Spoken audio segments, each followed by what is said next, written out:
Seronok sebenarnya tadi tengok kereta anak-anak. Seronok juga kepada ibu bapa yang ada anak-anak dalam tempoh PKP ini dapat memanfaatkan masa bersama dengan anak-anak mereka, walaupun kadang-kadang keletah mereka itu dapat menguji iman dan kesabaran kita, tapi itulah warna dalam kekeluargaan. Tapi berbeza pula dengan sesetengah pasangan yang belum lagi dikurniakan cahaya mata kerana masalah subfertility. Apa itu subfertility? Kita akan bincang secara lebih mendalam bersama tetamu di studio hari ini. Hari ini kami bawakan tetamunya iaitu Dr. Komati Tiagarajan selaku Ketua Unit Subfertility Bahagian Reproduktif Manusia LPPKN. Khabar Doktor, sihat ya? Sihat. Okey, jom kita mulakan sedikit pengenalan terlebih dahulu. Difahamkan subfertility ini merupakan masalah kesuburan dan kesuburan dan kemandulan itu adalah dua perkara yang berbeza. Mungkin ramai masyarakat yang agak kurang cakna tentang perbezaan antara kedua terma ini, iaitu ketidaksuburan dan juga kemandulan. Sedikit pencerahan daripada doktor terlebih dahulu. Okey, terima kasih dengan Andy. Memanglah selalu ada kekeliruan antara terma subfertility dengan kemandulan. Subfertility adalah kurang subur. Mandul tu biasanya bagi mereka yang memang mempunyai masalah yang biasanya tidak boleh dibantu dengan rawatan. So kebanyakan pasangan tu adalah kurang subur, subfertile, di mana jika mereka tampil, kedua-dua suami dan isteri, jika mereka mendapati bahawa diri mereka mengalami kesukaran untuk hamil secara semula jadi, mereka kedua-dua suami dan isteri perlulah tampil untuk menjalani pemeriksaan, dan berdasarkan atas pemeriksaan itu maka pakar subfertility, pakar kesuburan akan memberi rawatan yang sewajarnya. Maka subfertility atau kurang subur ini, masalah kurang subur ini dikatakan berlaku bila pasangan itu telah menjalin hubungan seksual secara sihat. Secara sihat tu kita katakan 2 ke 3 kali seminggu tanpa memakai apa-apa alat perancang keluarga, dan selama 12 bulan, sekurang-kurangnya 12 bulan. Ini bagi isteri yang berumur kurang dari 35 tahun, dan sekurang-kurangnya 6 bulan bagi isteri yang berumur 35 tahun dan ke atas. Dan kehamilan tidak pernah berlaku. Kalau kehamilan tidak pernah berlaku, ini kita gelar sebagai subfertility primary subfertility. Ataupun sekiranya pernah hamil, kehamilan pernah berlaku sebelum ini tetapi sekarang mengalami kesukaran untuk hamil semula. Ini kita katakan subfertility sekunder. Bagi kedua-dua keadaan ini, pasangan tersebut perlulah berjumpa dengan mendapatkan khidmat nasihat daripada pakar subfertility, iaitu pakar yang memang arif dalam bidang kesuburan ini untuk menjalani pemeriksaan dan mendapatkan rawatan yang sewajarnya, sama ada di LPPKN, di hospital kerajaan atau hospital swasta. Sekurang-kurangnya 6 bulan atau 12 bulan bergantung kepada usia isteri tersebut. Jangan 4 bulan baru mengandung dah pergi cek. Dan kedua-duanya mesti hadir untuk membuat ujian, bukan salah satu daripada mereka. Tahap keseriusan masalah kesuburan di Malaysia ini bagaimana doktor pada waktu ini? Secara global, kalau kita lihat pasangan yang mengalami masalah subfertility ini adalah sekitar 15 hingga 20%, dan di negara kita adalah sekitar 10 hingga 12%, hampir mencecah kadar global. Dan kita dapati bahawa secara amnya berdasarkan kepada data klien yang menghadiri klinik subfertility LPPKN, kita dapati bahawa masalah subfertility ini yang disebabkan oleh masalah pada suami sahaja adalah dalam 30 hingga 50%. Dan masalah suami sahaja dan masalah isteri sahaja adalah 20 hingga 30%. Dan di mana kedua-dua suami dan isteri mempunyai masalah adalah sekitar 30%, dan lebih kurang 10% punca penyebabnya kita tidak dapat kenal pasti. Tapi mungkin dikaitkan dengan faktor stres ataupun faktor timing ataupun faktor di mana waktu bersama tu tidak kena dengan waktu subuh isteri. Lebih-lebih lagi dalam keadaan zaman sekarang, kedua-dua suami isteri bekerja. Tapi walau bagaimanapun, walaupun punca penyebabnya, pada pandangan saya rasa pasangan yang mengalami masalah subfertility ini patutlah menggunakan tempoh PKP ini sebaik mungkin untuk mengandung, untuk hamil secara semula jadi, dengan mempraktikkan beberapa amalan-amalan kesihatan yang sihat, contohnya macam pemakanan yang sihat dan seimbang. dan sesuai dengan keadaan kesihatan semasa. Contohnya jika mereka mengalami kencing manis ke darah tinggi, so makanan yang sesuai dengan itu. So banyakkan mengambil sayur-sayuran, buah-buahan, minum air yang mencukupi. Seboleh-bolehnya saya sarankan masalah sendiri di rumah di mana kebersihan dan khasiat adalah terjamin. Dan elakkan merokok, vaping, e-cigarette, semua ini memang tak sihat. Dan elakkan pengambilan kafein yang berlebihan.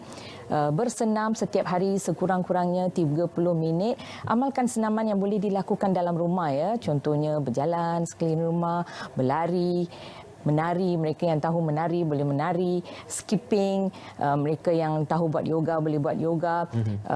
Ataupun kalau tidak pun turun naik tangga secara berulang kali pun itu pun satu senaman juga. Ya. Lepas tu kita kena pastikan kita kekalkan berat badan yang unggul. Sebab bila berat badan itu berlebihan, kadang-kadang boleh menyebabkan ketidakseimbangan hormon pada isteri dan terutamanya pada isteri dan boleh menyebabkan masalah untuk susah mengandung. Dan selain itu mestilah pastikan kita mendapat tidur yang mencukupi sekurang-kurangnya 6 ke 8 jam tanpa gangguan. Dan amalkan sementara berada di rumah ni, amalkan teknik relaksasi minda, ya, berbual-buallah dengan pasangan, berkongsilah apa-apa masalah seksual yang ada ataupun masalah kesihatan yang ada, ya. And then relaksasi, teknik relaksasi lain, mendengar lagu ke, muzik ke, beribadat, semuanya adalah teknik relaksasi. Lepas tu penting sekali adakan hubungan seksual yang memuaskan dan dalam keadaan yang tenang. Mungkin sebelum ni kedua-dua rushing untuk kerja, ya, so hubungan seksual zaman sekarang pun dibuat secara keadaan tergesa-gesa, under stress. So sekarang masa PKP ini adakan hubungan seksual dalam keadaan yang tenang, tidak terburu-buru, supaya kepuasan tu ada, ya. Nikmat tu dirasai kedua-duanya. Dan masa inilah kita nak saling memahami citarasa seksual pasangan untuk menjamin kepuasan kedua-dua pihak, ya. Sebab ini sedikit sebanyak di mana hubungan seksual tu diadakan dalam keadaan yang tenang, sedikit sebanyak boleh meningkatkan peluang untuk hamil secara semula jadi, ya. Dan isteri pula janganlah mengambil kesempatan PKP ini untuk buat segala kerja rumah sampai malam sudah penat, tak ada mood untuk adakan hubungan seksual. Berkongsilah kerja dengan pasangan ataupun ahli keluarga yang ada. Untuk suami, semasa berada di rumah, pakailah pakaian yang longgar. Contohnya pakai kain sarung ataupun seluar pendek yang longgar untuk mengelakkan suhu yang tinggi sekitar alat kelamin. Sebab yang suhu yang tinggi sekitar alat kelamin itu boleh merosakkan sperma. Dan akhir sekali, patuhilah segala arahan kerajaan yang dikeluarkan dari masa ke semasa untuk mengelakkan diri kita daripada dijangkiti kuman, ya. Sebab ini tahap kesihatan yang tidak optimum pun akan mengurangkan peluang untuk kita hamil. Sama ada virus COVID-19 ini mengurangkan peluang untuk hamil secara direct ataupun ada apa-apa kesan ke atas janin tidak dapat dikenal pasti buat masa sekarang sebab kita tidak ada buat bukti saintifik yang kukuh. Untuk masalah fertility ini, masalah ketidaksuburan, mungkin kita boleh membuat pengesanan selepas pasangan itu berkahwin, tapi sebenarnya masalah itu sudah berlaku sebelum mereka berkahwin lagi, tapi tidak boleh membuat diagnosis dan sebagainya. Betul. Maksudnya yang bujang tu sebenarnya dah tak subur sebelum kahwin. Jadi bagaimana, mungkin ada saran daripada pihak doktor sendiri untuk mungkin ada ujian untuk membuat pengesanan adakah individu yang belum berkahwin itu subur ataupun tidak untuk membuat perancangan perkahwinan dan sebagainya? Sebenarnya kesuburan ini seperti saya bicarakan tadi, ya, amalkan gaya hidup yang sihat. Itu yang penting. Itu yang penting. Dan jika kita adakan selepas kita berkahwin adakan hubungan seksual yang sihat 2 ke 3 kali seminggu dan sebagainya, itu dah mencukupi sebenarnya. Tapi sebelum berkahwin tu kita perlulah memastikan bahawa tahap kesihatan umum kita, general health condition tu adalah sentiasa dalam pada keadaan yang optimum. Sekiranya ada kencing manis, perlulah ambil rawatan untuk kencing manis. Kalau ada darah tinggi, ambillah rawatan untuk darah tinggi. Penyakit thyroid contohnya, ambillah rawatan untuk penyakit thyroid. Begitulah. Kesihatan secara umum tu perlu dijaga sebelum kahwin. Dan selepas kahwin tu amalkan gaya hidup yang sihat dan juga amalan hubungan seksual yang sihat. Baik, untuk mereka yang baru pertama kali mendengar mengenai subfertility ini, mungkin mereka ingin tahu kalau nak laksanakan ujian, bagaimana ujian ketidaksuburan itu akan dilakukan? Ujian kesuburan ya. So kami di LPPKN atau secara amnya di mana-mana klinik subfertility pun ya, di mana-mana center pun, kedua-dua suami dan isteri perlu hadir untuk menjalani pemeriksaan. So bagi suami, kita akan membuat ujian air mani.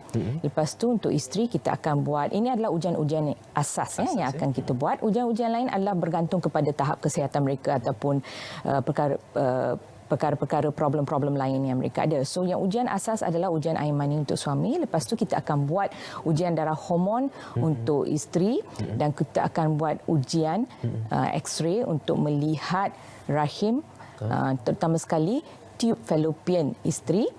Ini yang basic, ini yang ujian asas yang kita akan buat, dan berdasarkan kepada ini keputusan ujian-ujian asas ini, maka kita akan adakan runding cara dengan pasangan, kedua-dua suami dan isteri, dan kita akan sarankan rawatan yang sewajarnya.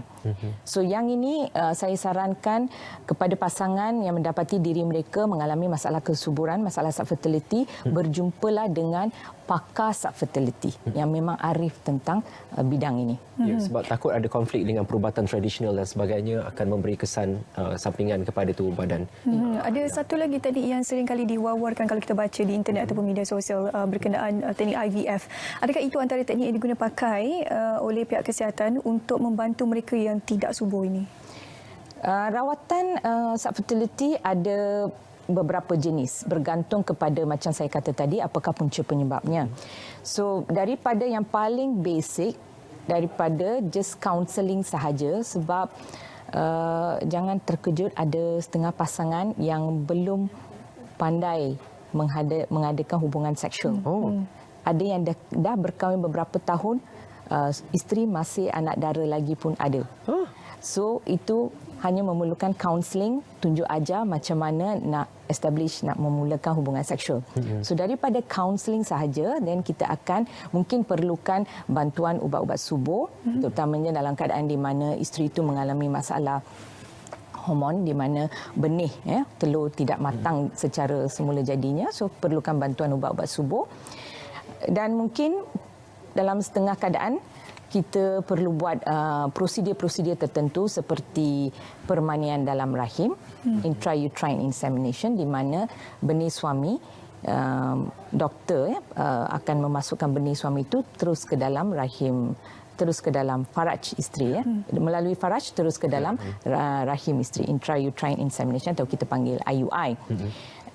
Lepas tu kita ada kaedah yang lebih advance lagi, kita panggil assisted reproductive technology, bantuan konsepsi, teknologi bantuan konsepsi.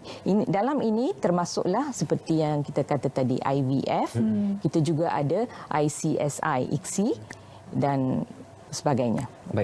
So IVF dan ICSI. So ini adalah yang lebih advance. Ini semua adalah bergantung kepada apakah punca penyebab kesuburan dalam pasangan tersebut. Doktor, kalau kita nak merawat muka misalnya, pengguna dah buat rawatan tetapi masalah tidak selesai, mungkin disebabkan beberapa faktor. Contohnya tak jaga makan, tak jaga pantang dan sebagainya. Sama juga saya yakin kesnya dengan mereka yang buat rawatan subfertility. Ada yang pergi buat rawatan berjaya dan ada juga yang tidak berjaya. Apa yang mempengaruhi keberjayaan dan kegagalan rawatan tersebut, doktor? Buat masa sekarang kita boleh, itu adalah soalan yang memang paling sukar dijawab. Seringkali memang kita berhadapan dengan pasangan yang telah menjalani rawatan berkali-kali sehingga tahap IVF sekalipun, tapi masih tidak berjaya hamil. Dalam setengah-setengah keadaan kita mungkin boleh kenal pasti punca penyebabnya dan kita dalam rawatan pusingan yang seterusnya kita cuba mengatasi masalah itu. Tapi kebanyakan masa kita tidak boleh mengenal pasti apakah punca penyebab kegagalan sesuatu rawatan itu. Sebab kita buat rawatan untuk menyerupai semula jadi. Tapi kita tidak boleh menyamai proses semula jadi 100%. Okey, sebab itulah kebanyakan rawatan yang ada pada masa sekarang pun walau bagaimana advance kita punya teknologi pun dia punya peratusan pun mungkin 50 hingga 60% sahaja kejayaannya. Itulah kita bukan hasilkan robot, kita nak hasilkan manusia. At the end of the day kita cuma boleh ikhtiar, tetapi semua itu bergantung kepada anugerah dan juga rezeki Allah Subhanahu Wa Taala Tuhan. Insya-Allah. Okey, terima kasih kepada Dr. Komati Tiaga Rajam bersama kami hari ini untuk kongsi berkenaan masalah subfertility dalam kalangan rakyat Malaysia.